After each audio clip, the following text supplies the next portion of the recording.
Okay, no pun intended.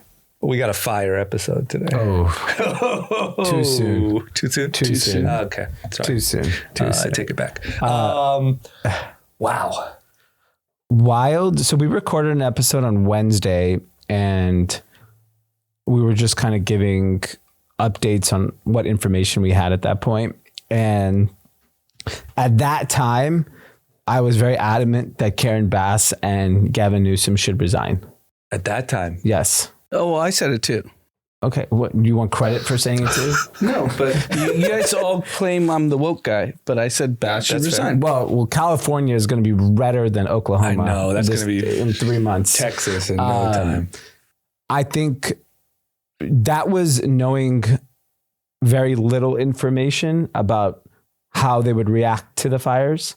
My reaction was purely based on the lack of preparation.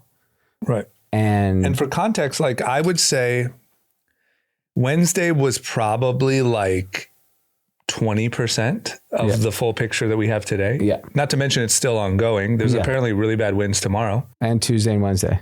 Right. So, Tuesday, Wednesday. So, so just to for the listener's sake, if you're not here, Wednesday's episode was probably 20%. Wednesday night in LA, specifically West Hollywood. Yeah. Shit flew off the rails. Yeah. Which is all of us. Yes. All of our area. Yes. And Zach's here. He likes to come when there's terror in the streets. Especially when there's leftist failings. Yes, it's a good time to do a victory lap. Yeah. And we all live in the neighborhood, and there's a lot to cover, but we're very fortunate that nothing happened to any of our homes, and that everyone is safe. A lot of people, a lot of friends of ours are completely fucked. Yes. Homes, schools, communities, grocery stores, everything they've worked their entire life for is completely gone. I also didn't realize I knew people that lived in Altadena. I got a lot of messages of people that I now didn't, I knew they lived out in that way. Right. I didn't know they lived in that zone. So that was also very heartbreaking.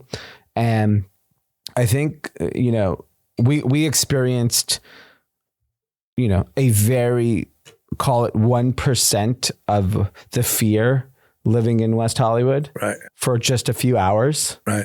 And so, just to recap that, Wednesday at like 5:45, 6 o'clock, I'm sitting in my office, and my office, for the listeners, overlooks all of Hollywood Hills, east, west, all parts of it, from basically east of Griffith Park to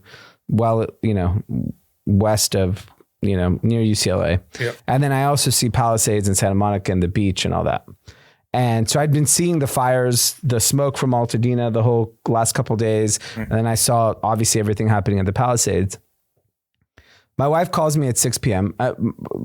My family had already gone down to Orange County, living in where our in-laws live, and they were staying with them just because the smoke was so bad. And she's like, look outside the window. And I'm like, why? She's like, look. I go, oh my God. Because at that point, the Palisades are really far from us. Yes. Altadena is really far. Yeah. There was an air quality concern, I would say. Yeah. And that's why a lot of people started leaving, because it was giving. I went for like a 15-minute walk. Yeah.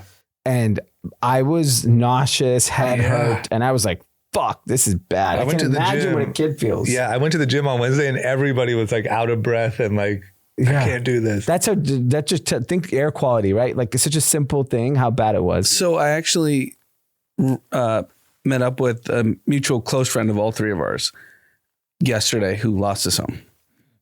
And I was doing my best to just be positive, but I know from his perspective, he's devastated. Right. It was crazy. Like he's telling me things and I was just like, hey man, like, I don't want to out his business, so I don't want to tell who it is, but I was just so heartbroken by his commentary and on what he experienced in the last week. Was he there? Like, was he living there? He was living there and he left, evacuated, and everything's gone. And I think the thing that like the thing I think that can help people relate, because people who lost everything, when they're speaking on television, they're so emotional. It's so hard for them to even, I don't even know why they're getting interviewed. It's like, it's so heartbreaking. Right. But I got the phone call from my wife, and she had already packed like some valuables, and she's like, I'm going to take like some important things to her. She calls me and she's like, go home and pack your valuables. And I go, I don't have any. Right. I was like, what do you want me to pack? Right. I was like, I realized that too, by the way. so not a lot of valuables. Yeah. And so I had the same conversation with Amanda. And so I go to Haley, like, what did you pack? Yeah. And she's like, well, my jewelry, this, that, couple nice things. And I go, and what else? And she's like, well, all the Patrick Mahomes jerseys, some soccer jerseys. I was like, yeah, that is the most valuable thing to me, right, is that my kids' jerseys are intact. Yeah. So I run home and she's like, pack a suitcase of clothes, get some stuff out. Yeah. And then she was like, get the pictures. And she's like, we have a lot of pictures, wedding pictures, kids' pictures, kids' schoolwork that we saved. Yeah. She's like, go get all that stuff. Yeah. So I'm running up and down my stairs, fucking packing my suitcase, my car worth of shit. But the pictures are on the cloud. Yes, but like, it's still like sentimental to have the pictures. So you booked it out of here, had to fly up. Was there traffic? So that's what I was worried about. So when I saw it at 5:45, 6, I ran out of this office. Everyone's like, what the fuck? And I text everyone like, I got to go home. I just want to make sure we're being clear. Maybe I'm being annoying here, but what changed was a fire started at Runyon Canyon, yes, which is right by where we all live. Yes. And all of a sudden, out of nowhere, it went from like, maybe air quality being an issue to like immediate danger. Yes. And what happened was, and everyone in that neighborhood, it's a densely populated area. There's a lot of people live there. So I bolt home. By the time I get to a block from where I live, I turn the corner and I just see massive flames. So I'm like, oh shit, it's real. I thought it was like at the top of the hill. That's what I called my wife. I was like, okay, what do you want? I'm out. Yep. Like, I'm not staying here. So I'm like loading up the car with this, that, like kids' schoolwork and kids' paintings, whatever, just like kid stuff. Yeah. Get in the car, and she's just like, take as much clothes as you can in like one big suitcase. So I literally, I was like, I packed like 4 t-shirts. I picked a 5'4" jacket out, and I was like, I'm good. Yeah. Did you save your Celine USC color jacket? I did the next day. Well, I had to come back. I had to come back. I was curious. The next day I came back and I took the Celine jacket. And so because she was like, take clothes that you know you need. So I took like 4 t-shirts, couple underwears, couple running shorts, my running shoes, and a jacket. And I packed my suitcase and I started driving. And the fire at that point was chaos. Sunset Boulevard, absolute fucking chaos. Yeah. People were stopped taking fucking videos and pictures, causing even more traffic. Yeah. And then I see people in scooters driving and taking pictures. I'm like, what the fuck is going on here? Yeah, it felt so crazy. So I start going, I'm like, all right, I'm just going to go south. I had to go to Orange County, so I had to go south. I'm taking all the side streets that I know that like never have traffic. Yeah. Every street is fucking packed. Yeah. And I have young staff. They all moved to work here and they're like, what the fuck do I do? I'm like, you all live in like high rises. Wait, you see the traffic. If it mellows out, go. I do not think it's even safe being out there right now. Cause even the way people are driving, traffic, I mean, the power was out also in West Hollywood. Yeah, a lot of traffic. So driving was nuts. Yeah. And so then I finally get to the freeway and then I get home. And there was like a sense of relief. Okay, let's see what happens. But like, we rent. I don't own a home. Right. And so my feeling towards the home, it would be fucking devastating. Yeah. But like, just to be fair, like I didn't work my whole life to own this home. Yeah. And I probably had a different experience than people that own homes. Yeah. That forget the people that lost everything, which is just horrific. Yeah. But even people that own a home and got evacuated versus like our own friends in our chat who own a home, his emotions were way higher than mine, who I rent. And so like, I don't own, like, I don't even have anything valuable. Right. Like I'm packing up my most valuable things. It was my kids' jerseys. I realized phone and a laptop and everything else, I don't mind if insurance covers. Yeah. And I think maybe women, they have like clothes that matter to them and jewelry and things like that. I literally have nothing. Yeah. Same. It was a really interesting experience. It was also kind of bleak. That, like, you don't have any. I didn't know if I was sad or like relieved. I wasn't sure. I felt the same thing. I was like, what do you want? Like 10 James Purse t-shirts? Right. And I'm good.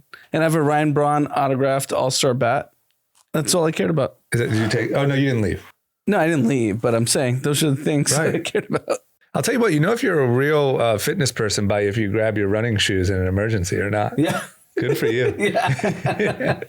Yeah. Okay. So, but I think the real tragedy of the week to me came with the lack of preparation for the city of Los Angeles. Right. And I would broadly say if LA is this unprepared, the rest of the fucking state is unprepared. Or the rest of the country. I don't know about the rest of the country. I mean, New York was unprepared when they had the winter storm. But I'm talking about, that's another liberal city. I agree. I think all the liberal cities are unprepared. Miami's unprepared. For what? I mean, have you seen the hurricanes there? Well, look, let's not debate yet. Let's stay on topic. Stop blue red. Stop blue red. Everyone's unprepared. Look, this is what we know now. LA was unprepared. Let's 100%. just stick with that. Yeah. LA was unprepared. And I think the thing that drives me the most insane is, one, there was a lot of secondary impact that we are seeing from policies from previous years that impacted a lot of Angelenos this week. And I think, the one that drives me the most crazy is finding out that how many of the fires were arson. Yeah. And I don't think we even know yet, right? I mean, they might all be. We don't know. And no, I mean, and I would assume the majority were. How did the Palisades fire start? Was there a power line that fell? No, I'm saying I believe the arson's theory. I think they're going to look for every other reason besides arson because they need to blame somebody. You know what's already annoying me so much is they're really, really trying to push climate change. Nobody believes that. And like, I know 0% of people on Earth. Like the lefties that already are super passionate about climate change are already starting to like forget, like selective memory that like, climate change, no rain, high winds. What about record rains 9 months ago? It's just, but you can tell that's the easy, like, wool over the eyes. Yeah, but arson is the reason for the fire. I know, but I'm just saying you can see it happening. I'm telling you, in 2 weeks, it's going to be posts about climate change and why it's, big oil's fault. I don't think so. I don't think anyone's going to believe that. I'm not saying it'll win. I'm saying that it will be the heavily attempted. I think it's narrative. Very, like, I have a friend who, is in Wyoming, and he dropped a cigarette in the woods, and he's like, I caused a blaze. That's how easy it is to start. Yeah. I think the difference here though is it seems purposeful. Like it seems like there's people were out to start these fires, especially on the windiest day of the year. Accidental. And now we've seen video of, we don't know what all of them started, but like Dee said, there wasn't a down power line. So it's all fishy, but now there's actually video and stuff coming out of people running around with lighters and flamethrowers and trying to start. Like the guy in the valley. So I guess if you want to tinfoil hat it, what's the tinfoil hat when there's no power line that fell? Which is usually how these things happen. So no, my point is basically every part of the city was burning. Right. Altadena, Pasadena, Palisades, they're like, 60, 70 miles apart? Yeah. Yeah. And the one in Hollywood was out of nowhere and so fast. That's arson. And then Sylmar. And then the Valley, North Hollywood, there was one. Woodley. These were all areas that it was like too far from embers from one another to be like cross-pollinating. And that's true. It just seemed like the windiest day of the year, somehow there happened to be a fire. And then all of a sudden there's all of these fires in all these disparate parts of LA all at once. And you already see the articles coming about, DWP was at fault. Where? Show me the fallen power line that started it. That's not been reported. But it's not, so to me, if you're blaming DWP for, let's just say like the water problems, that's a governor mayor problem, not a DWP problem. I just don't understand. I mean, look here, we can, I think this is the frustration from all of us is there is so clearly such terrible failures of leadership. And I think my point was, when you think about arson, the types of people that commit arson are criminals. Yeah. Our lax policy of prosecuting people allowed for this behavior, and we got the ultimate karma from it. Yeah. Which is we ruined. Or they're crazy and homeless, which is like that's also a policy, right? We've increasingly accepted that and like allowed these people to sort of roam the streets without any sort of recourse. Yeah, I mean, I was watching from my office a homeless encampment getting fucking blown out. We know these people have stoves. They're cooking. I see one a month from my window, full blaze homeless tents. Yeah, and there's always like trash cans on fire and like weird random fires in Hollywood and stuff. Like, I think that's not to be underestimated. But I do think the Altadena one there actually is. It could have been DWP. There was like arcing under a power line in Altadena, and there's like a lot of people who saw that happen. But there's 7 other fires at the same time. Where that wasn't. Yeah, there was no evidence of that. Yeah, I could have accepted. I was even willing to accept the Palisades one was actually something else. And then when you were like, there's no power lines near there. Yeah. I'm like, okay, so then. Have you seen the video? There's like a very grainy video where it looks like somebody was there. And then today that came out, there's a bunch of hikers who were there right as it started. Yeah. And it seemed like there was a bunch of people in and around that area at the very least. Yeah, the Palisades one, yeah. And so like. I don't think it takes much when you have 80 to 100 mile per hour winds. But you have to light something. Yeah, someone has to light something. Did you see our fire department like lineup? Like the heads of the... Just curious. There was that one lady... I'm not saying they're not great firefighters. I'm just saying it seems like maybe the priorities are... Well, there was that one lady who said, like, if your husband is in a fire, I'm not carrying him out because he shouldn't have been there in the first place. Yeah. Did you see that? Yeah. And another one said that when you're in trouble and the fire department shows up, you want someone that looks like you to be showing up to take care of you. Yeah. I don't. Which I've never heard that. I want a burly big guy. Yeah, I want whoever's the best at saving me. If I need to be carried out, I want someone big. But I think like the part of LA that just burnt to the ground is like probably the 2 parts of LA. Okay, so let's say Palisades is in Malibu. Probably like one of the highest concentrations of Democrat even donors and like participators. Yeah. Like I think that there's a real chance this changes. I know we said it, but seriously, the voting, how LA looks. You know, it's really interesting. And this, I think I've shared this on this podcast. The day of 9/11, I was a senior in college and I walked, I think it was like the first week of school, second week of school, and walked into my entrepreneurship program at USC. And at that point, it just had happened. They hadn't canceled school classes yet. And that day, Paul Orfila, who's very connected to USC, he started Kinko's. He started speaking. And he messaged it in a way that was like, at first, I got really angry about it. But then, you know, he was very clever about it. He basically said, what's the opportunity here? We're in a feasibility studies class. What's the opportunity? And he wasn't talking about from a financial standpoint. Right. It was more of like, can we change the region? Is this an opportunity to bring peace to the region? You know, thinking about it in a way that was more like pragmatic of like, let's use this devastation as an opportunity to correct course. Yeah. And when I look at what happened this past week, as horrific as it was, and we don't know what the total damage will be because the fires are still going. Yeah. I want to believe that this is an opportunity to course correct the city. Yeah. That a lot of people felt like was falling apart. Yeah. And I strongly believe in there's a petition for Karen Bass to resign. It's going to get the signatures. So they'll hopefully, you know, potentially get her recalled. Hopefully Gavin Newsom also gets recalled. And I think I'm, you know, optimistic out of this. There's going to be a tremendous amount of pain. Yeah. Like when you think about how do you rebuild a city?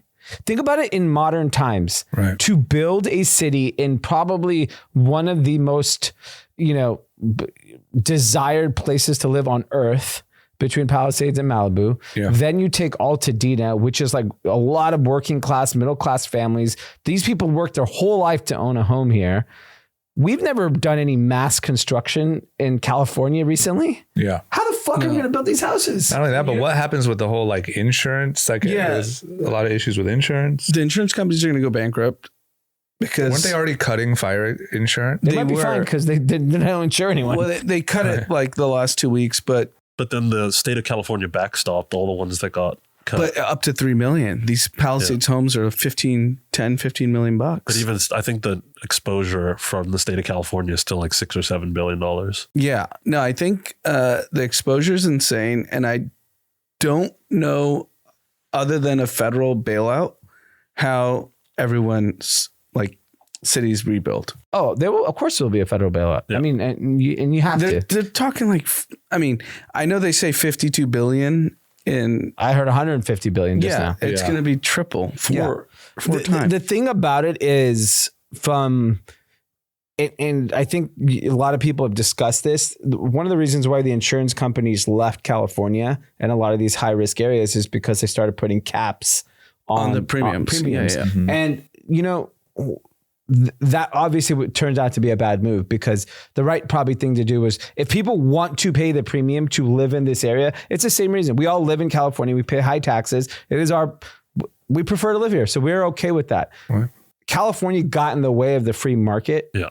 And that actually it's going to hurt the city way more than the price cap benefit would have been. Yeah. And that backward thinking, and this is the reality. Karen Bass, if you look at her historically, in the 70s, she was a Marxist. She followed supporter of Castro. Like she even mentioned in one of her speeches in the last 24 hours about like rebuilding affordable housing. Yeah. And everyone's like, what the fuck are you talking about? Yeah. This isn't the time to be we're not putting fucking apartments in these areas to feed until our regular families get back into these communities. Yeah. No, I agree. I'm not a supporter of Karen Bass. And I think like you have to remember, like when people said like, I think I mentioned this after I got back from Miami in December, that this guy I met who's a VC, he's like, I'm like, oh, where are you from? He's like, I'm from Russia. I'm like, what do you mean? And he was like, oh, San Francisco. I'm living in a communist city. Yeah. And I think that's how people felt. And that's why you saw people be very vocal about political change, is because like these people and they're not qualified. Like Rick Caruso ran for mayor of this city and he lost. Because at one point in his life, he was Republican and they literally voted for Karen Bass because they thought abortion was going to be banned in LA. No, I think, no. I think yes, that was the fear though. No, Caruso lost because the majority of LA is not wealthy. And the majority of LA just got put a message that this is the rich guy that's coming in. But even though we all supported Caruso, I've talked about in the pod, they just didn't want the rich guy to win. That's it. There's also a race and gender thing too, I think, but it ties into like economics as well. They didn't want the rich guy to win. Yeah. Because most of LA is not rich. I will say too, like a lot of these rich. We know so many people that supported Bass. A lot of rich LA people are her. I don't know many. Like donors. You know rich people that have supported Bass. Of course, rich people are different. I'm talking about regular people. I know regular people that supported Bass that we can. I'm not going to out them, but they voted for her. Yeah, I didn't, so I have no idea. You know exactly what I'm talking about. Vote for her, so I don't know. My point that I think will be a change is like, I think a lot of the people in this is a crazy, I know I'm making an assumption, but Malibu Palisades probably supported Bass. And donated to Bass. And I feel like a lot of these for sure. things are like luxury beliefs, you know, like all of this, not so much practical or logical running of a city, but like ideology of how you could run a city. And the reality is we were just looking this up before the pod. California tax revenue is north of $200 billion. Do you want a politician running that, or do you want a fucking business person running that? $200 billion. How about a Marxist? Do you know how many companies do more than $200 billion? It's probably Apple, Microsoft, Walmart, and Amazon, ExxonMobil. But do you realize that the worst? Maybe mags. Maybe not all the mags. It might be 6 mags. Do you realize if you could choose from a list of who to run that much money, a Marxist is the worst. It's the worst. You'd rather have a 12-year-old. Yeah, because there's like a destructive quality. Zach, you probably would know this. Did the DWP woman, is she really making $750,000? Yeah, she is. that's public. Who? The leader, the head of the DWP. Yeah. So She can't turn on a nozzle? There was like an environmental thing about they were trying to save some fish, so they had to like remove smelt, some. right? There's No one some knows what smelt smelt and some is. salmon, but they had And to. that's real? Yeah, it's 100% real. They had to empty the reservoirs and remove some dams that would have been like contributed really a lot to this. And this is why like career politicians don't work anymore. It's the stakes have gotten so high. 30 years ago, I don't know what the tax revenue of California, but A lot less. A lot less. Yeah. You're talking $200 billion. Right. Do you know how many people on earth are qualified to budget out $200 billion? Yeah. Not many. 3. Yeah. Yeah. It's like 3 Indians in Silicon Valley. Literally. A lot of billionaires. Yeah. In LA, I do. Yeah. I think this is enough. Because what we also didn't cover was that after the fires, so the fires, which are still going, from Wednesday were devastating enough. Like, let's take it up to Wednesday where we last recorded. Then the Hollywood one. Then all of a sudden, what was all over the news and really more on social media is there were coordinated efforts of tens or even hundreds of people going into all of these neighborhoods where people had evacuated and looting and stealing all their shit and carrying out their flat screens and carrying out all their belongings. And that's just another level of, that is the result of all of this easy on crime policy and all of these things. And probably some of the illegal immigration and all this stuff. That's a whole nother level of poor leadership that impacted that we didn't even, I was worried you were going to come back. I was worried a couple of friends were going to come back whose houses were okay, but then they'd just be empty. Yeah. So like I as soon as I knew the fire was out in Runyon, which happened very quickly, I came home. Yeah. And I was like, fuck this. I'm going to sleep in my house. I know if I sleep, what? Yeah. I'm not getting, after all this, I'm not getting fucking robbed. Right. It's ridiculous. And so I came back home. I just slept in my house. And I knew if my car is there, my lights are on, no one's going to fucking rob me. Yeah. Right. Like, so I stayed at home. And I think so many people, like, there's so many robberies happening in the city right now. Yeah. And the Palisades, in Hollywood Hills. I drive through a really nice neighborhood to get here, cut through whatever. And literally I was driving down the street and like a BMW or whatever, just glass completely smashed out. They had obviously just gotten robbed. Didn't even know it yet. Like wasn't even covered. Like I think right now it's just madness. Yeah, it's also coordinated. It's more than likely coordinated. Yeah. Like it's not just a crime of opportunity. It's not like a bunch of people are seeing this and all of a sudden reacting. It's like these organized groups that are like very much aware of what's happening. There's a lot of people coming in from out of state and allegedly out of country too, to like take advantage of all of this. Yeah. And I think like the big challenge, I think, and this is why you want even more competent people in a time like this. There's a lot of money that's about to be spent by private companies, federal government, state government, local government. We saw what happened during COVID, how much funds was wasted. Yeah.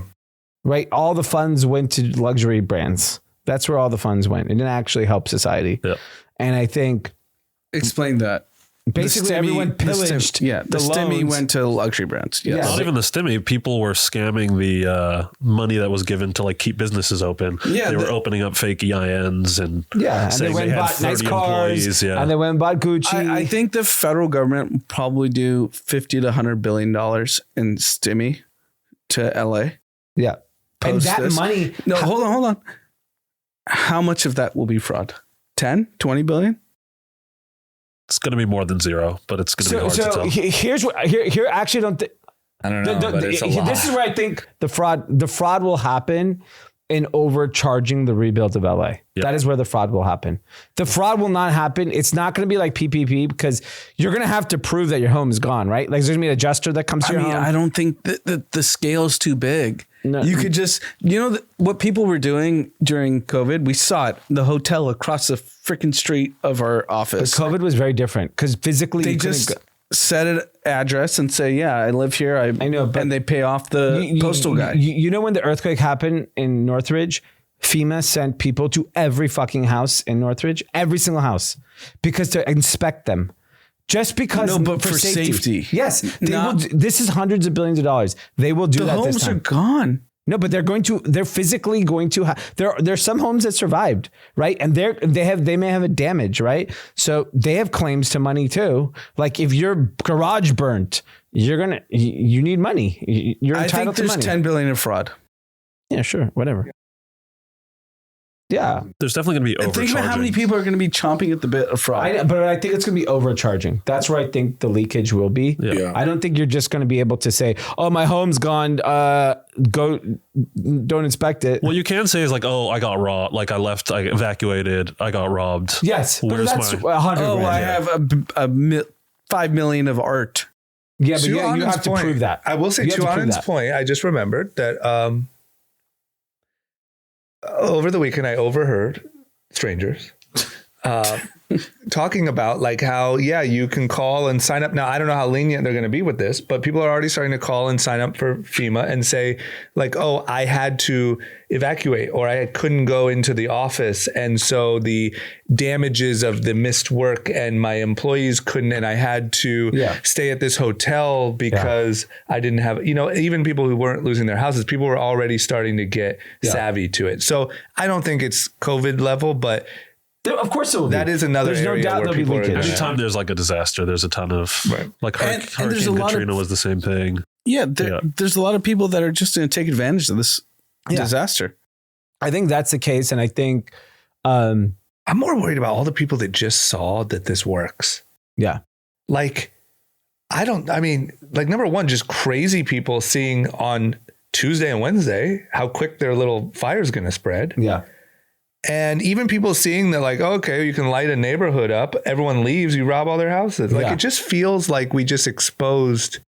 You know what's interesting Such to a me though? weakness. I think it's like I think this is again where it like points to why private enterprise is better for these things. Yeah. Because if you look at the insurance companies, they stopped a lot of these policies 3 weeks ago, 2 weeks ago, because they knew that there was like a really high risk event coming up. Even if you didn't think that there was going to be arson, they knew that there was like Santa Ana winds coming 100 miles per hour. Yeah. They're like, we don't want to hold these policies through this.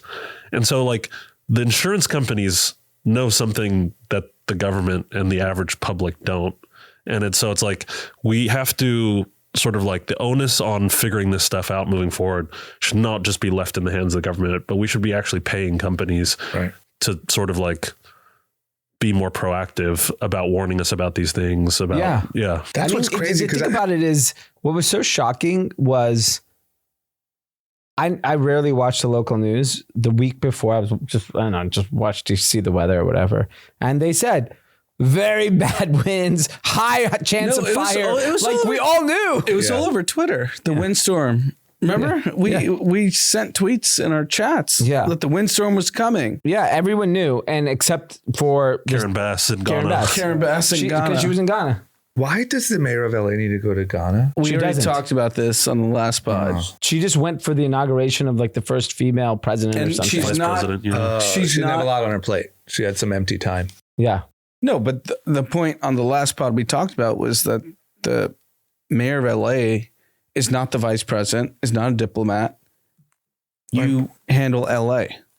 All You these don't need to go to motherfuckers- Ghana. I feel like all You these should be virtues- visiting Sherman Oaks. And taxpayers paid for the trip to Ghana too, which is crazy. Security. Yeah. I feel like everything. all We these talk- I mean- virtue signaling motherfuckers want to be famous so bad. Yeah. Like they just want to be like special. Or they just want to seem more important than they actually are. Like you should be happy about being the mayor of LA. You don't need to be like an international diplomacy That's what I'm saying. ambassador. They all want to be like so like high and mighty. It's so weird. And I think like the thing that like, Well, they take advantage, right? So she's the mayor of LA, mayor of one of the probably bigger economies in the world. yeah. And she's like, oh, Ghana wants me. Right, but LA sucks right now, even pre-fire. Yeah. The fuck are you doing? Yeah. But you want to go there because they're like, oh, the mayor of Los Angeles. I'm telling you, like being a celebrity above actually doing the work. And I'm going to bring it back to the presidential election.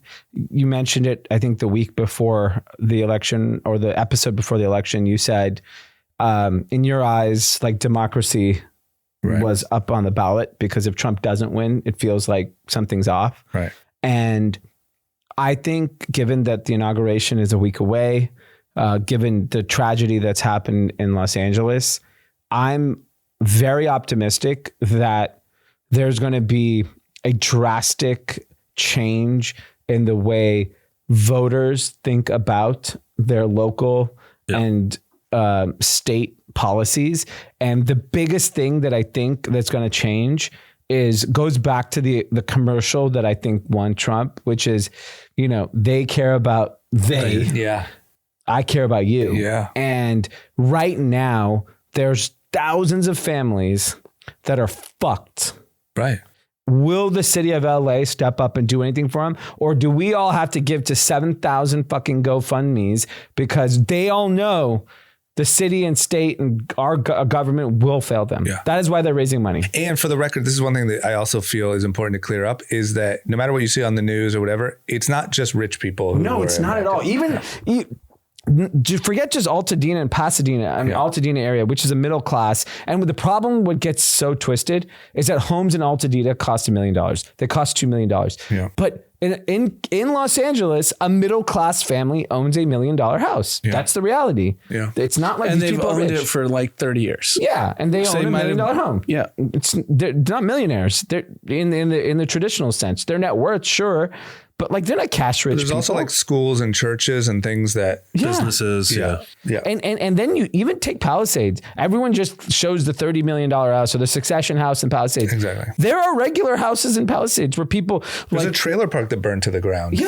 In Malibu. There's a ton of trailer parks in Malibu. Yeah. Yeah. And like people who moved to Palisades 30 years ago and bought a house for $400,000 and, worked raised their kids and their grandkids. And I think like the devastation is so bad for like generational LA families. I think there's a lot of transient people that come to LA that can pick up and leave. Mm-hmm. But there's people that have been here their whole life. They raise their kids, their grandkids, and they don't have anything else but their home. And you saw the behavior with people standing with hoses and people who died protecting their home. Because I mean, I was just thinking about if our dad was alive, he probably wouldn't have left. Yeah. He probably would have stayed. Yeah. Fuck this. I came here, worked my ass off. I'm not letting my house burn. Right. Yeah. Like, I think that was the mentality for a lot of people.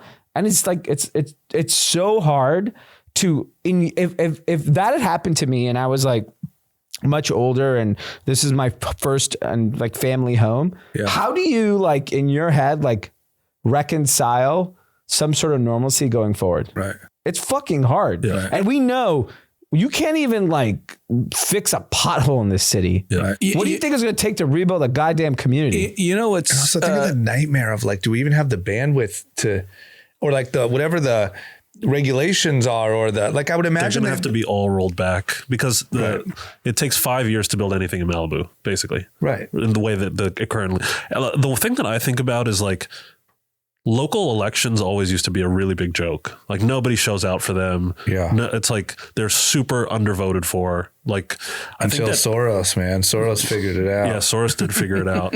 But I think that you're going to see like a massive multiplication of people coming out for the next mayoral election in Los Angeles, at least. Yeah. Because like people understand now, like if you have a really bad mayor, it can really fuck things up. Yeah. And a lot of people didn't used to care about the mayor race in LA or in any large city, really. I just hope people remember and like keep the same energy. Cause another story I saw was like, Kim Kardashian and Kevin Hart went above their allotted water usage and paid $200,000 and it's celebrities and they're greedy. Like that's not what happened. No. They didn't use up all the water and that's what happened.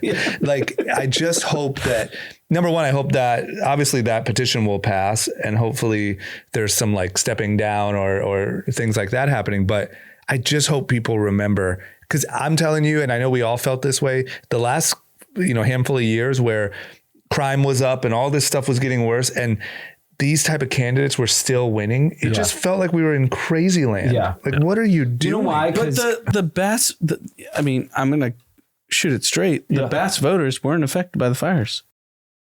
Well, I think there was a lot of them in Palisades and Malibu. Yeah, I think Palisades and Malibu were a lot of virtue-y rich people. That not all. Let's actually edit that.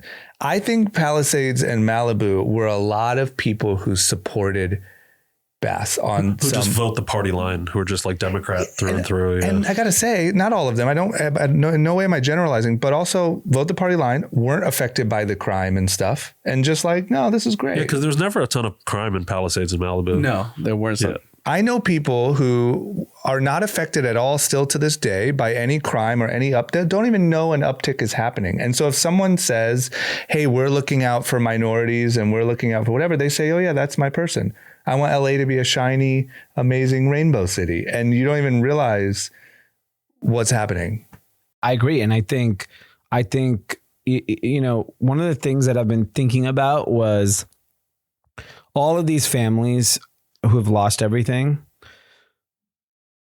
I was trying to think about like, how do you rebuild, right? Like your life, not just your home, right? A lot of people, their schools are gone, or their kid's school is in the neighborhood and they want this to continue to live there, and they want to rent a home. They want to figure things out. And I was like, and I know everyone wants to help, right? Like, I think generally speaking, LA has been very like positive on like trying to figure out how to help people. The donation centers are like overrun with donations.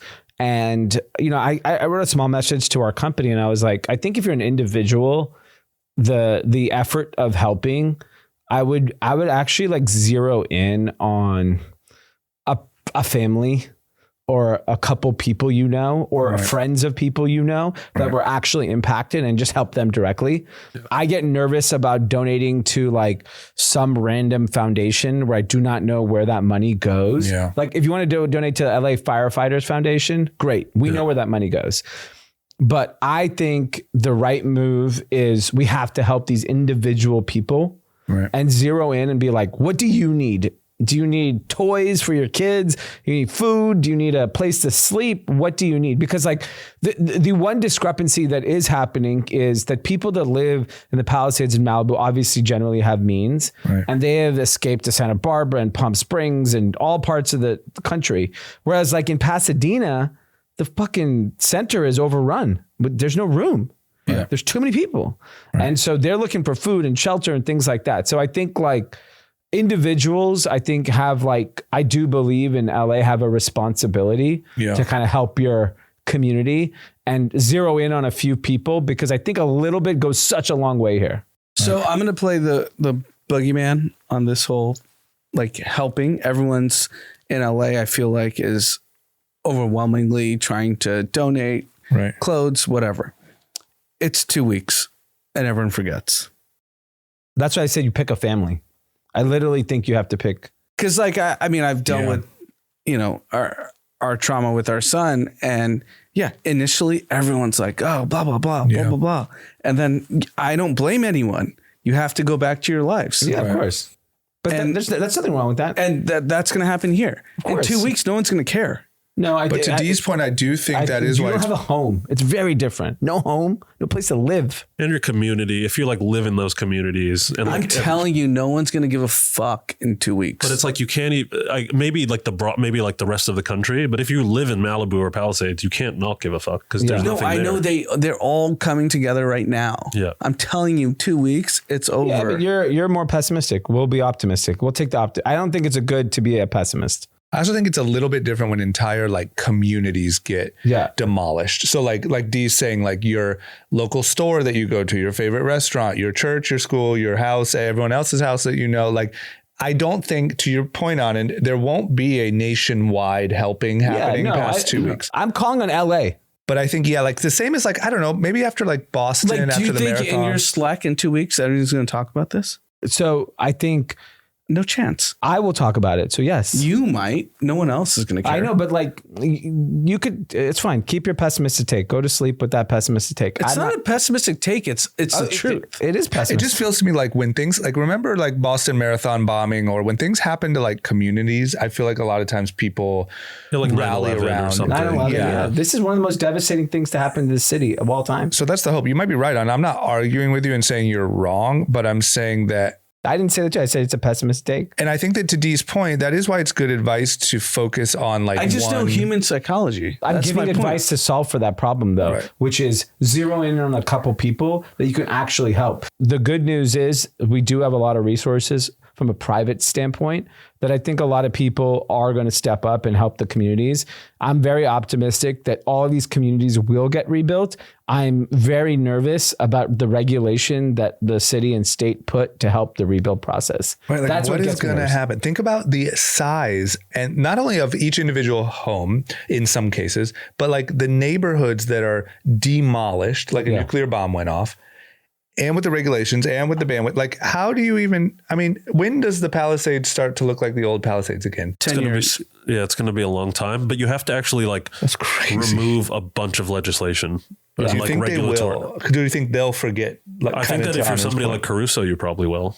You know, like I think whoever comes in next, But that's it 2 years, behooves right? them, huh? That's 2 years, right? It's 2 years Yeah, I unless don't they think get anything's recalled. happening in 6 months. That's the problem. It's going to take years no matter what. But does it take 10 years or could it take 7 years? Because I'm just those 3 years will make a tremendous difference. One thing I'm just curious about, and like I said, the fires are not all rich people, but a lot of really rich, really powerful people are impacted in a way that's kind of rare. Yeah. And I'm just curious with all of that weight and power and influence, like, that's why I feel optimistic about the future of the elections, because I feel like these are the people that Yeah. donate and influence Yeah, of course. LA policy at a minimum. Yeah. Yeah.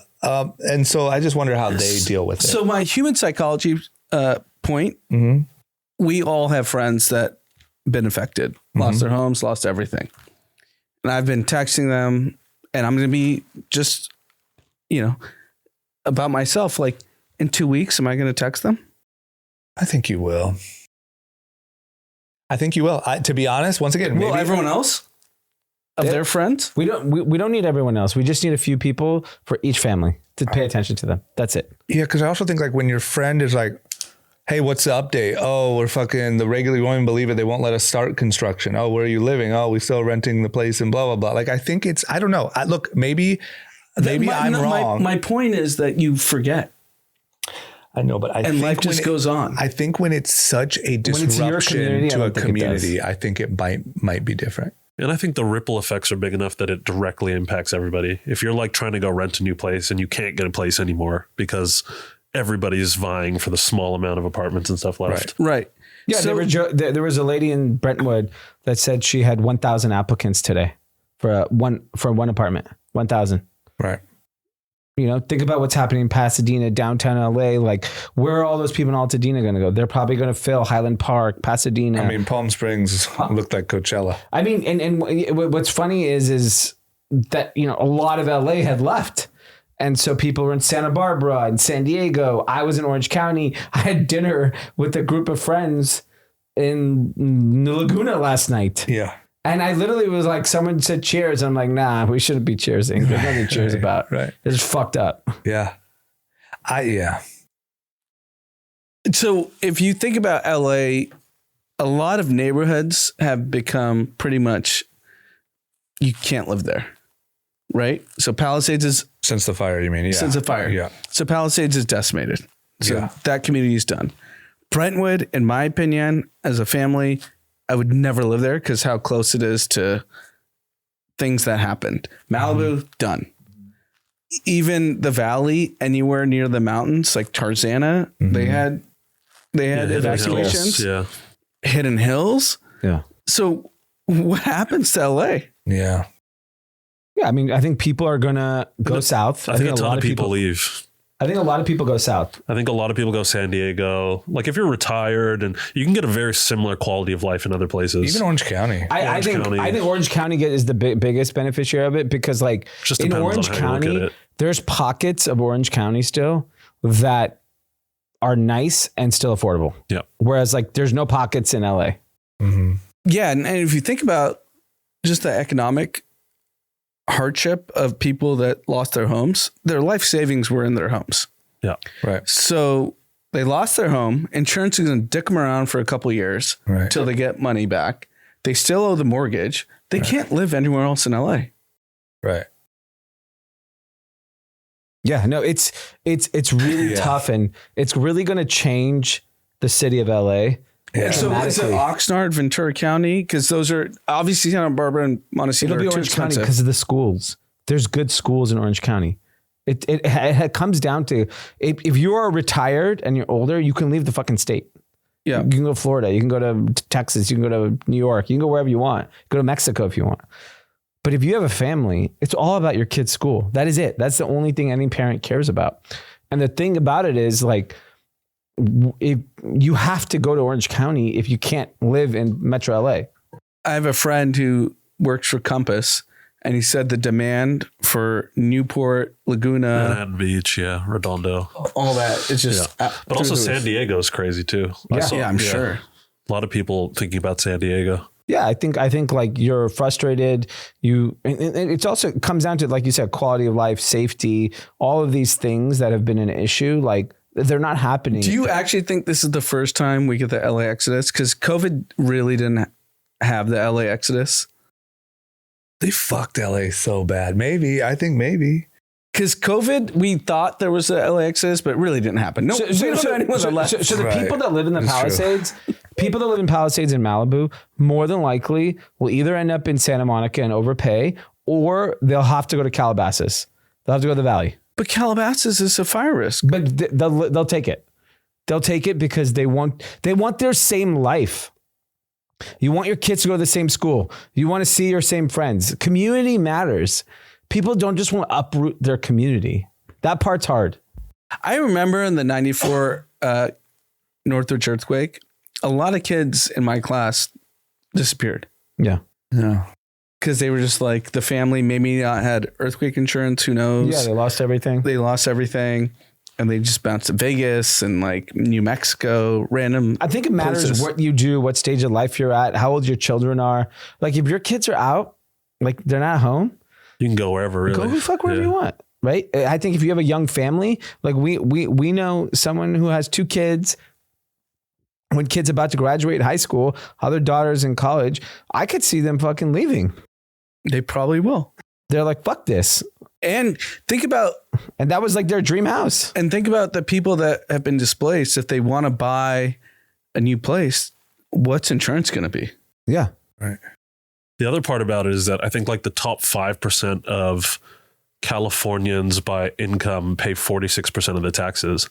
And so if you have like the richest people in the world who can truly live anywhere, they can go to London, they can go to New York, they can go to Miami if they want. If you start to lose some of these people, very quickly, if you start going down that list, you lose a lot of the money. And California is like running at a deficit even with these people here. Yeah. So all of a sudden, if you lose like even some, non-insignificant amount of them, we're really fucked. My gut tells me you get new leadership in the governor's spot and the mayor's spot, you make significant tax reductions, significant regulation changes, and we're back to glory days in 5 fucking years. We should make significant tax reductions because a lot of it is just wasted. If you actually went in and were accountable, like there was this statistic about Karen Bass where I think she took 500 million for, maybe it was either billion or 500 million for homelessness. And she only spent 500 of it, and the other 500 just sat there because she couldn't figure out what to do with it. Right. But then you cut the fire department by 17 million. Right. Just because, and it's like there's like really, really bad accountability around how the money is spent. And that was back to my earlier point that like the stakes are so high with the dollar amounts. Yeah. You can't hire people that have never managed. Your qualification should be, what kind of budget have you ran before? Yeah. 10 billion? 1 billion? Yeah. Right. You're letting the blind fucking lead the blind here. Yeah. So the 17 million cut, it's been fact checked. There was a $50 million side Doesn't matter. car. Doesn't matter. So whether it's matter or not, I'm not a supporter of Karen Bass. Yeah. But everyone's skewing her over it. Okay. The facts are. We could skew her over the neighborhoods that are skewed. No, but my point is we can't just tell lies. I just wonder, when is this shit over? Like, I don't feel like we went through a period undeniably where like your virtue signal mattered more than your actual work. Yeah. And I do feel like, that is one thing that we were celebrating with the Trump thing, is it felt like that was kind of coming to an end. This, as devastating as it is, and it's way too soon to say this, but like we're still on that momentum of like, here's another example of why that type of leadership doesn't work. Like, do you think that the actual voters and the donors and the like, I think the donor class changes, the voters we saw federally, like they changed. Right. We saw there was ass whooping this presidential election. Like, it's just more of But this woke. regionally, I don't know. I think it does. I mean, Dee's right in the sense that regionally the voting for Trump showed, There were big boosts in all the markets. but They weren't negative anywhere in LA. They ruined LA. I think it'll come back. But remember before COVID, like 2018, we used to like celebrate and be kind of arrogant on the pod about how sick LA is. Yeah. And about how it's just getting better and better. And there's no city like it. I think the Lakers were really good at this. Something. And they fucking ruined it. But it's also California as a whole. Like even San Francisco. True. San Francisco used to be a place where like people from around the world used to like want to come as like a vacation destination. Yeah. So Who's going to vacation there? So Gavin Newsom was on Pod Save America with John Favreau. First of all, why? Fair. The fucking city is currently on fire. And you're like, let's get a podcast. Yeah. So he's on Pod Save America. No one's listening to that, by the way. And What an idiot. John Favreau's best friend, who we know, his house burned down in Palisades. Was he on the pod? No. Oh. And John Favreau's like, hey, my best friend lost his house Yeah. and his 2 kids were planning to live their life there. Right. And the response was so bad. What did he say? It's just He's bullshit. like, we're going to have to look into, a lot of... I don't understand how anyone supports Gavin Newsom, Karen Bass, any of these people. Like, it's a joke. I think if and you're you know who I'm talking about. But why did we keep falling for it when we had all these? You're right. But there was all these little signs. Like if crime's worse, if this is worse, if that's worse, one catastrophe is going Do you want to know why? It's because people were so afraid of getting canceled in their own personal lives that they were willing to overlook the things. There's that like one line in 1984 where it's like, at a certain point, you'll stop believing what you see in front of your own eyes to like basically stay with the party line. And that's basically what happened. It's like people were so, especially in Hollywood, they're like, I'm so worried I'm not going to get my next movie that I don't care what's happening around me. I'm just going to make sure that I don't get canceled. That's like the number one thing that I'm optimizing for. It's not the quality of life. It's like how people perceive me. And I think that there was a lot of votes for a long time in LA specifically, where it was people more worried about how people viewed them. But isn't that every industry?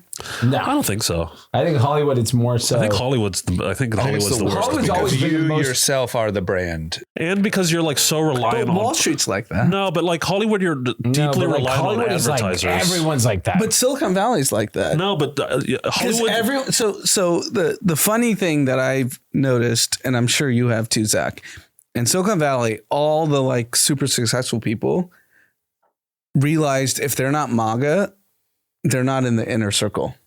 And people that I know personally that were liberal people just fell in line, Zuck included. But he changes views. If you heard him on Rogan, I heard the whole episode, but it's all bullshit. I gotta make sure I save it. No, but that's No, but I know a lot of changed people- my views. I was the one who was very liberal and progressive on this podcast, and I changed my views. No, but so you can't I know say other people can't change their views. So I know in Silicon Valley, I know this for a fact. This is not debatable. That everyone knows you have to be in the inner circle, and the inner circle now is to be MAGA. It's not true. There's a lot of people who are still super liberal. Yeah, Look at like Reid Hoffman, Vinod Khosla. Vinod Khosla. He's very vocal. They're retired, basically. Yeah, but The guys that are in the hunt have to be MAGA. I don't know. There's still a ton of super liberal people. Yeah, I agree. I don't know. I don't think so. I think everyone got in line.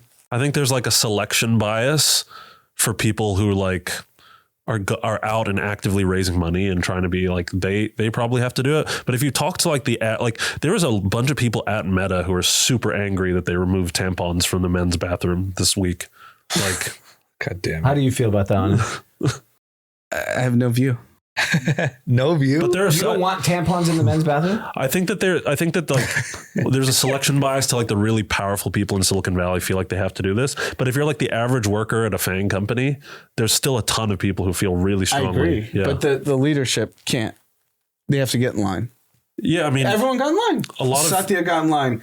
Tim Cook got in line. Zuck got in line. Yeah, because But I'll be honest, Sundar got in line. Everyone got in line. maybe they agree with it. I'll be Maybe honest. they did, but they didn't agree with it 6 months ago. No, of course not. He's the president of the United States. I know. That's every president. That's though. my point. No, but There's every not real. president- It's not real beliefs. Yeah, is but my don't you point. think? Let me give you an example because I heard someone have this take. I forget who it was, but I think this is totally reasonable. If you were a anti-Trump dude, even all the way up through the election, then he won. Then you start to see that he is surrounding himself with a team of very respected people that these people respect. You have to sort of like. The reasonable thing to do is to say, let me get on board with this momentum and give this a shot. From a business standpoint, there's no question all these people should do it. But what about for like But the I'm better just of saying America they're not standpoint? actually thinking about it. They just go with the wind. But how do you know that they don't see the moves being made with these appointments and say, you know what? This does feel right. I mean, I don't know. I didn't donate $1 million. Right. but also like $1 million to a lot of these people. It's like, it's nothing. So it doesn't really like indicate that they're super believe in any of it. I'll tell you what I don't understand is how anyone, like for instance in LA, could see what just happened under, let's say, Karen Bass and Newsom and not be open to another view. I genuinely think that if you are outwardly supporting Gavin Newsom and Karen Bass in like the middle of this year, towards the end of this year, it's like the same thing as wearing a MAGA hat in like 2016 out here. Yeah. Like if you're like, I agree. think Karen Bass was great in October of 2025, I think people will look at you like you're an insane pariah. You should be arrested. I've seen it. It's not the majority at all, but I'm just saying I've seen the like climate change, which like Trump is the problem. I've seen like, oh, you want to use ICE to deport immigrants, but Mexico's sending firefighters to hell. I've seen just these weird fucking spins. Yeah. You know, and like I said, I don't think that'll be the majority feeling. But man, when you see the way people do mental gymnastics to like make it Trump's fault. Well, some people have like made it so much of their personality that even when they're wrong, they have to you have to identify. You have to find a way that to like It relates it back to. Yeah. Did you guys listen to Joe Rogan with Zuck? Yes. Will you talk about it? I just said it to listen on the way home. I'm not going to ruin anything for you. You can. I fucking love him. Who, Rogan or Mark Mark. Zuckerberg? Okay, but you're saying this was so finally we got you, Well, there's two. I enjoyed the Mel Gibson one, which 'cause is he was ridiculous. kooky as fuck. Which is I ridiculous. like the Mel Gibson one too. So keep in mind, I think it was Peter Thiel that was on. Did you like Peter Thiel? His interview? Rogan, yeah. I think it wasn't his best interview. No, but I agree. I was disappointed in that. Fair. So I forget who was on. It was Peter Thiel and some other ones. You have never once, I don't think, said that Rogan had a good interview. No. You haven't said they've all been terrible, but like you've shut them off halfway through, not impressed. Because even with Peter Thiel, like, arguably one of the most important people on earth, Right. you can ask him anything. Okay, fair. But the point is, He asked Zuck the right questions. You finally came around. He came around. I think he got comfortable with Zuck, and I think Zuck being like an MMA fan. Yes. And the thing is that Zuck came there with a specific intention to talk about the shift in content moderation and policy. Yeah. Peter just came and just was there. Bullshit. And like, I don't think like Joe Rogan's a smart guy. I don't think that he was smart enough to understand who was sitting in front of him when Peter was talking. Yeah, I feel like with Rogan, you can tell when he's a little intimidated or when, Just out of his water. out of his water. And then you can tell when, like, I think Zuck being an MMA fan gives Rogan a little bit of He's got the leverage. Yeah.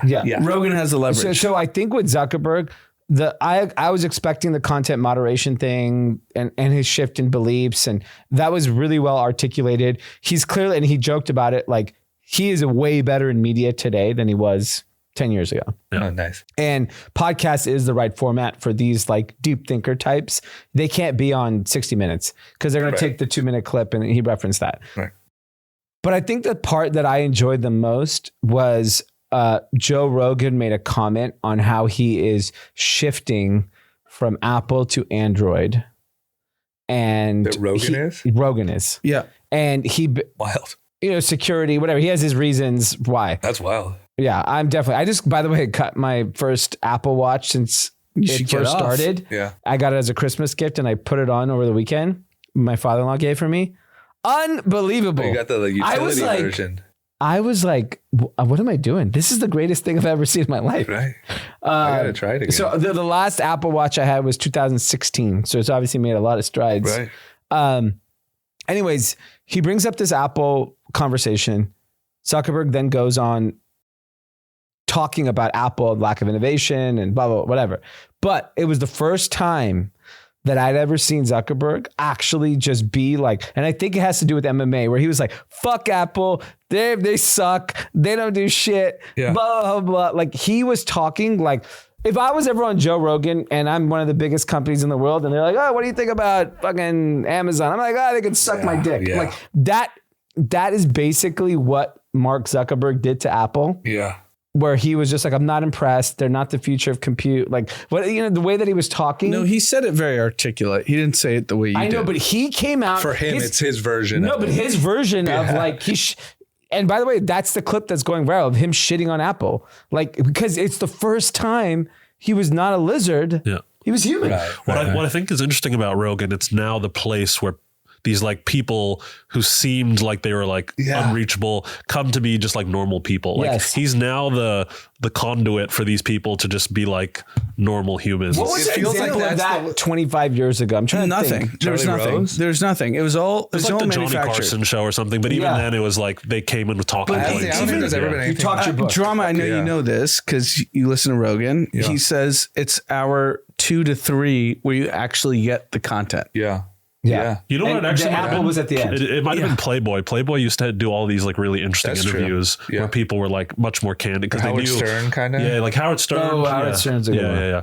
But it's Playboy had some iconic interviews. Yeah, Playboy, Rolling Stone, like back in the day. You need to do the 3-hour interview. Correct. That's the problem, right? Because you go to the newscaster, it's a 5-minute soundbite. Yeah, it does feel like something just happened in the rich guy group chat though, where they said like, yo, Rogan's the place to be like, talk to the people. Yeah. And even Zuckerberg talk about masculine energy.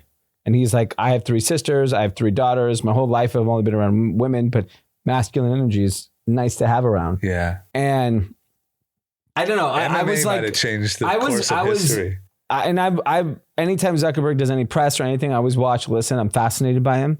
And that was the first time where I was like, fuck, this is good. Even like kids were talking over 1-2 minutes. I was like, paused it. I was like, I gotta listen to it later. Cause it was very interesting just to hear how he's changed his views and his beliefs and watching him. We've watched him like, to me, he's like LeBron.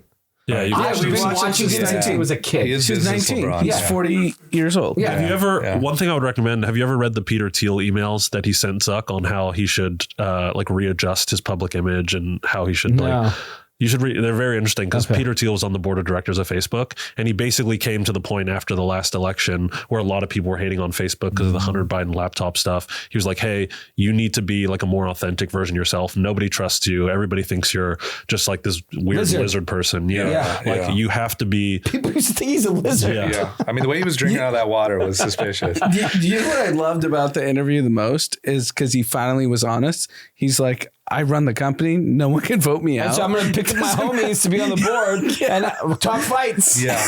They put Dana White on the board. Yes. No, we need Israel Adesanya on the board. I agree. I think I was honestly like, I love the episode. No, but I love that he actually accepted was like, I can do whatever I want. Yes. And that's why it was the first time he did an interview or any piece of content where it was real. Yeah. That's why it connected. People are going to love that. But here's what I love. Here's what I'm just hoping. I'm hoping that like, look, these people are the smartest people in the world. They also don't take unnecessary risks. They run the biggest companies in the world.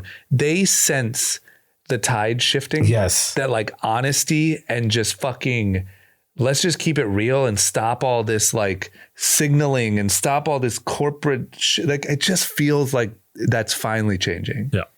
How do you think that affects Facebook's? Because obviously he has his view. Now you have his view broadcasted to 1 billion people, probably.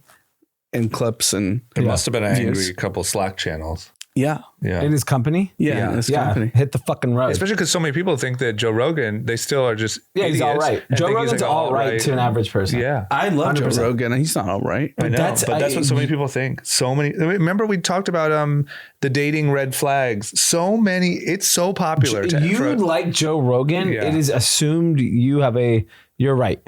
Like so many people think he's Alex Jones. They put him in the same bucket. Yeah. You think so? Absolutely. 100%. Absolutely. I So like go, Alex go. Jones. When What do you say? I like Alex Jones. But I'm just saying Content. they are very different though. But when your kids start going to elementary school and you have to do the private school interview circuit, they're like, what are you into? Don't say Joe Rogan. If you say Joe Rogan, you're fucked. I'm going to say it. I want you to say it. Honestly, You're not getting in. yeah. I honestly think Alex Jones is underappreciated.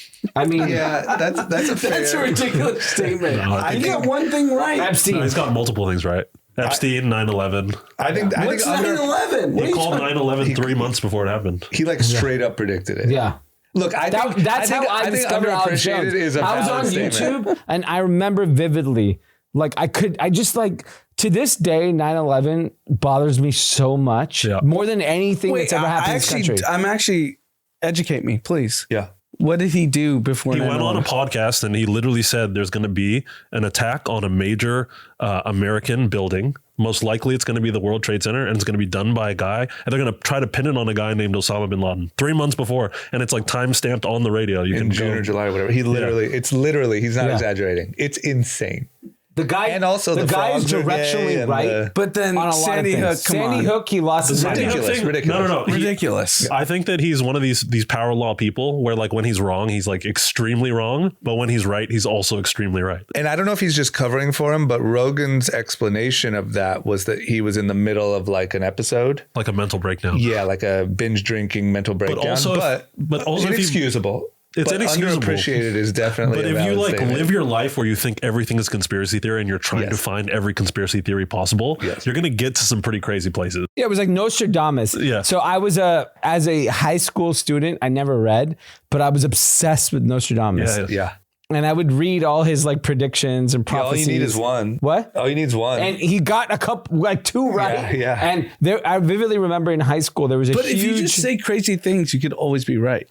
No, Like, but I no, can but say- like you have to actually have an instinct. you can be like, but he's like so specific that it's like, he also like his life is dedicated to poring over documents and CIA, anything he can to try to like triangulate what must be happening. So like if there's any weird like Pfizer, you could kind of read that, oh, they didn't actually test for transmission on the, like he spends his whole days doing that and then tries to triangulate. I think and for say, him- Did you see Zuck and Rogan at the end of the episode? I didn't watch it You didn't yet. watch it Yep. I listened to it. yet. The COVID vaccine. Oh yeah. Zuck was like, I'm pro-vaccine. Yeah. And Rogan was trying to push back. And That's Zuck's good. like, It was a I good, want him it to was a hold his good- ground, yeah. That's why I liked it. It was real. Yeah. Zuck kept it real on the things he believed in. He stood up for. That's why I don't think it's fall in line. I think Zuck woke up and said, "Oh, why am I don't believe this shit." I think everyone was inspired by Elon. I because think Rogan is trying to push the like vaccine injuries, this, that, and Zuck actually pushed back and was like, no, I think the vaccine actually That's why I don't saved a think the lot of fall in lives. line theory is completely not accurate for a lot of these people. I think they changed their mind. I just want politically. everyone to know Zuck is pro-vaccine. That's fair. I think He didn't fall in Elon. line. That's my point. I think he changed his opinion. Right. I think you're having a hard time understanding that a lot of us woke. We are the new woke. Now we're woke. We're woke. You're awake. Yeah, we awoke to the fact that this is fucking nonsense. We were agree. asleep. Yeah. We were sleeping. Now we're woke. Yeah, that's good. That's a good way to put it. We're the new woke. We're the new woke. And I feel like to Zach's point, the Karen Bass supporter is the new MAGA, is the new what MAGA Spot on. was. Yeah. if you're super hardcore left, like now, it looks crazy. Yeah, you're MAGA. It looks actually crazy. Yeah. But I do think my final statement, because I know we got to wrap, is I think Elon, I got to give him more credit. I think he was the inspiration for so many of these leaders to be like, oh, he keeps doing it. It keeps working. I'm going to be more I'm going to be myself. myself. And by the way, the people that don't believe it, don't fucking believe it still, right? They've chosen their path. Does he have an assistant that's tweeting? Because he's going after prime ministers. Elon? Look, from his book, he doesn't. He doesn't. Oh, dude, the Pakistani rapes. So crazy. Tell me more about that. I have a few more minutes. He's going after. I'll give a few more.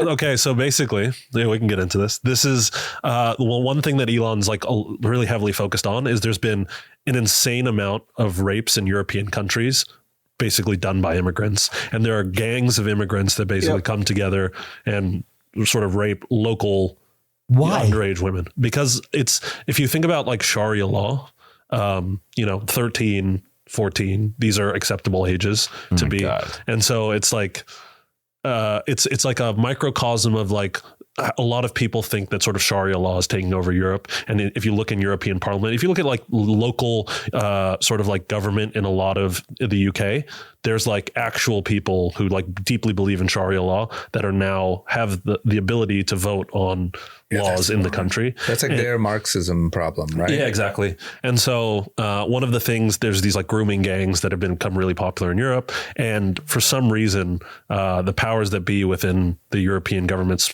especially in the UK, because I think my assessment of it is because so much of the constituents that are in the UK now believe these things that you actually need to kind of like support some of their views. But if you would come out as like super hardline against them, you lose a lot of votes. Wow. And so there's a lot of cover up around just like all of these. I was really watching like a Parliament video. Yeah. This woman, we're losing our shit. This woman said something like, like very common sense stuff.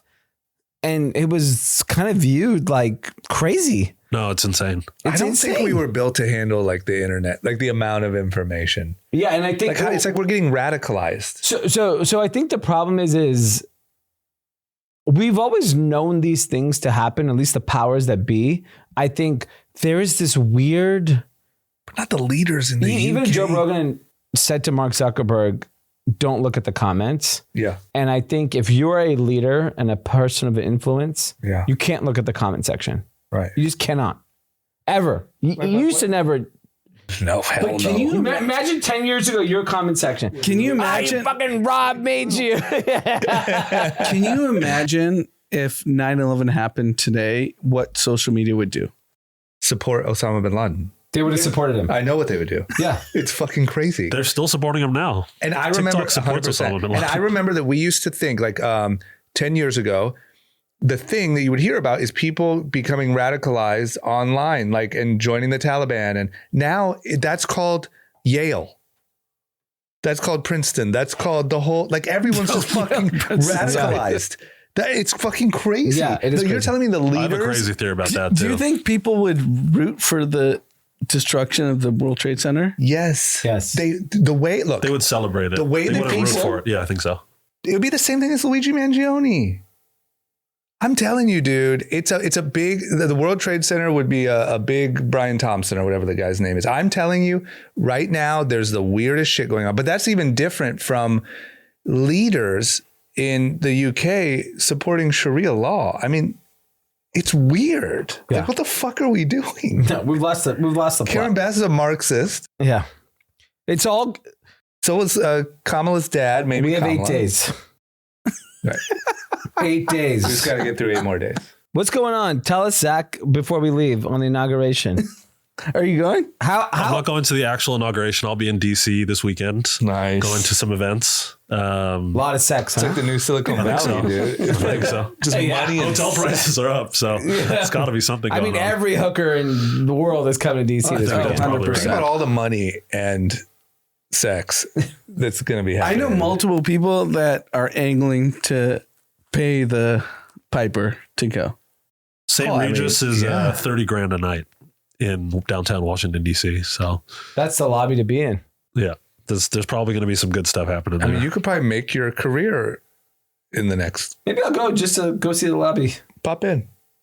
Just stay 40 miles out. You're good. I could stay with our cousins. Yeah, stay in Maryland Virginia.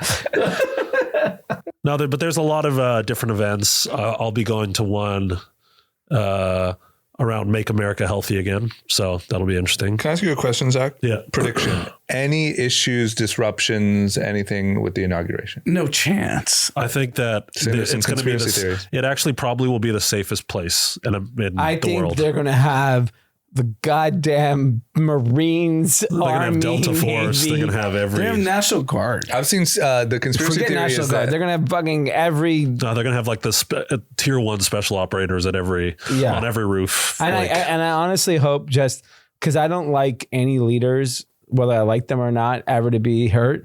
I want that where they speak. I know it's usually guarded with a glass. Yeah.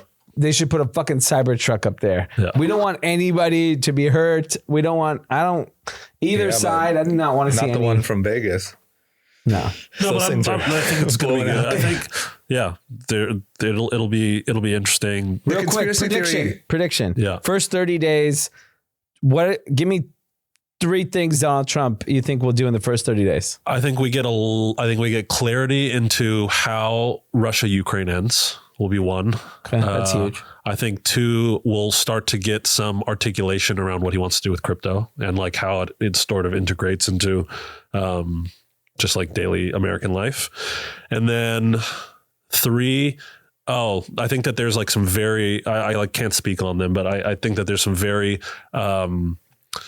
clear indications on like FDA and like a lot of the regulations around drugs and healthcare that are going to get rolled back.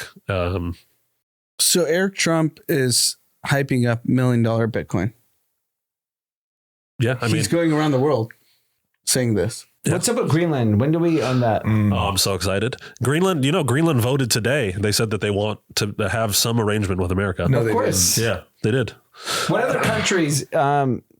Kathy's DM us which countries Should we take over. We got Canada. No, it's not. Greenland. You know what I really think? 51st state should be the moon. We should take control of the moon and agree. turn it into the 51st state. I agree. Yeah. That's like the number 1 for me. I'll sign up for that.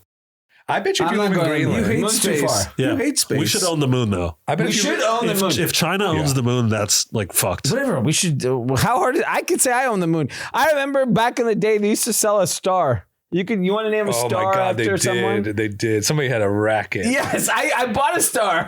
You did? Oh my God. We should own I the was moon. like, yeah, I want a star. It was like $200. Yeah, I feel like if you live in Greenland, you probably want to get down with this new momentum we got. Here. 100%. Yeah. Well, Well, the majority vote is apparently leaning to be U.S. Denmark hates it though. That's sick. Denmark. What is Denmark? That's true. But they control Greenland. Never heard of Well, them. not anymore. Not anymore, bitch. Yeah. Denmark. Yeah. Mark. You're a Mark ass bitch. Denmark ass bitch. You know, the thing with Trump is if he changes his delivery, I hope he does. Yeah. I feel like he has already. He already has. No, but the Greenland thing it's just so obnoxious. Why? We should own What if it. it's, but it's not like Rosie O'Donnell's a pig. You know, like he's still got graduated that, from that. He's still got that boisterous We should Trump own Greenland. thing. We should own Greenland. There's no reason we should. What if we end up owning Greenland? We should own Canada too. Why not? They want. I'm telling They you. don't even have a leader. I gave the solution for why we do. We take over Canada. Yeah, We give them 2 NFL teams, sure. and we let them have college football. Do you know what that gift is to that Yeah. 52nd state? Why Imagine would- if you go to University of Greenland. You think Pat Mack goes to Greenland? Of course. If they got a hot team, Absolutely. Absolutely. you give them Opening an day. ACC team because they're Atlantic. They're Atlantic. Give them an ACC Everyone team. would be there. Portnoy. I'll go. There'd be a UFC Greenland. Bryce James playing for University of Greenland. Yeah. Portnoy shit on your boy Zuck. You see Oh yeah, I that? saw that. Yeah, I don't care what he because probably cares. say he's spineless or something. Yeah, whatever. I like the sport. Look, if you're gonna get in the ring, Zuck, now you're in the ring. He's used to By it. the way, I think Zuck would beat Portnoy's ass. Plus, yeah, he's used to it from like the government and fucking governments all around the world. He doesn't give a shit about Dave Portnoy.